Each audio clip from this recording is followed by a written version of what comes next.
নমস্কার বন্ধুরা, আমি শ্রীময়ী। বন্ধুরা, সরস্বতী পুজো একদম দরজায়। কি করবেন যাতে নাম্বারটা বাড়ে?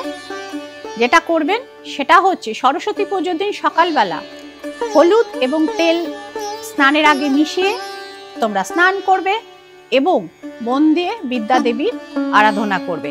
পুজোতে দেবে দই, খই, খেলনা, কদমা এবং অবশ্যই খাগের কলম। কুলভক্ষণ একদম কিন্তু নিষিদ্ধ এবং উত্তর দিকে মুখ করে কিন্তু মা সরস্বতীর আরাধনা করবে।